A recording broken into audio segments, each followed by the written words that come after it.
অর্থাৎ যার জন্ম হয়েছে তার মৃত্যু অবশ্যম্ভাবী, যার মৃত্যু হয়েছে তার জন্ম অবশ্যম্ভাবী, তাই শোক করা কোনোদিন উচিত নয়।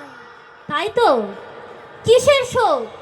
সে যে মারা গেল সে কি সেখানেই থাকবে? আত্মা তো অবিনশ্বর, আত্মার তো কখনো জন্ম মৃত্যু হয় না, মৃত্যু তো হয় এই কিসের প্রভু? দেহের, তাই না প্রভু?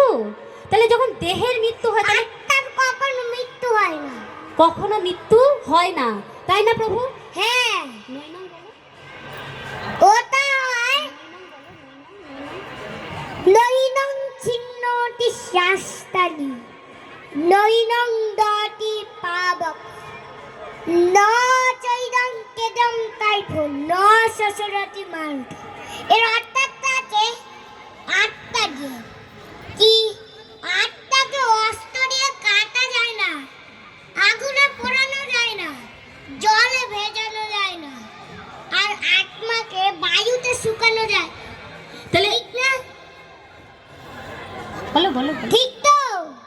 কেন? কারণ আত্মা তো আমাদের ভেতরে থাকে। তাহলে আত্মা হচ্ছে এমন একটা জিনিস যাকে কিছুই করা যায় না, তার জন্ম নেই, তার মৃত্যু নেই, তার তো কিছু নেই। তাহলে কিসের শোক? যে দেহ একদিন আমরা ছেড়ে গেছি, আবার আমাদের কোথাও না কোথাও জন্ম হবে, কিন্তু কর্মফল আমরা কি বলি? আমরা কিছু নিয়ে আসিনি, কিছু নিয়ে যাব না। আচ্ছা, কর্মফলের একটা কথা বলি, ফল পাবে না, কর্ম করে যাও, ঠিক সময় ফল পেয়ে যাবে। তো গীতাই হচ্ছে এটাই সর্বশ্রেষ্ঠ কথা, কর্ম করে যাও, ফলের আশা করো না। করো না। কেন? এমন কোনো কাজ আছে যে আমরা কাজ করবো আর তার ফল পাবো না? গাছ লাগিয়েছি, গাছে আম হবে না, এ তো হতে পারে না। হ্যাঁ, তাই তো, আমরা তো গাছ লাগাচ্ছি যখন, আশা কি? আশা এটাই রয়েছে, ফল দেবে আমাকে।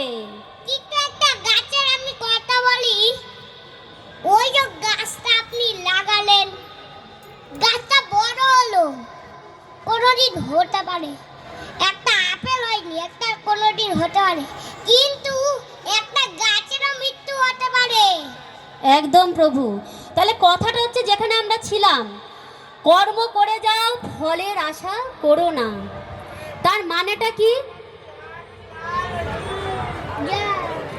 প্রভু যেও না তুমি, বাবা মাতাজি একটু দেখুন না, তার মানেটা কি হচ্ছে?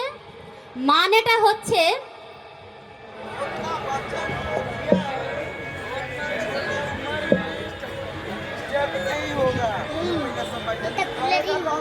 কর্ম করে যাও, ফলের আশা করো না।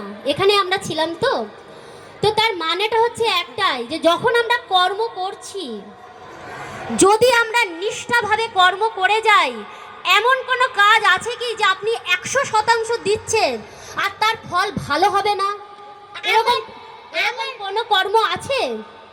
আপনারা ভেবে দেখুন, আপনি সম্পূর্ণ নিষ্ঠাভাবে কোনো কাজ করছেন আর সেই কাজের ফল ভালো হলো না, এরকম কোনো কর্ম আছে? নেই। কিন্তু তার মানে তিনি কি বোঝাতে চাইছেন? নিষ্কাম কর্ম করো, মনের মধ্যে আশা রেখো না। যখনই আশা আসবে না, তখন কিন্তু আপনি 100% সেই কাজটা করতে পারবেন না। আপনার প্রথমেই মনে হবে আমি তো রাত জেগে অনেক পড়াশোনা করেছি, উচ্চ মাধ্যমিকে কিন্তু আমি ফার্স্ট ডিভিশন যাবই। এই যে আপনি ভেবে নিলেন, তাহলে আপনার যখন মন স্থির হয়ে গেল যে আপনি তো ফার্স্ট ডিভিশন যাবেন, তাহলে কি আপনার কাজ কি স্টারের দিকে নিয়ে যাবে? আরও কি সেই কাজটাকে কিন্তু আরও কি এগিয়ে নিয়ে যাবে? যাবে না, কারণ আপনি তো সীমিত করে দিয়েছেন আমাকে ফার্স্ট ডিভিশন গেলেই হবে, আমার তো স্টারের দরকারই নেই। তাহলে স্টার পেতে গেলে কি করবে? নিষ্কাম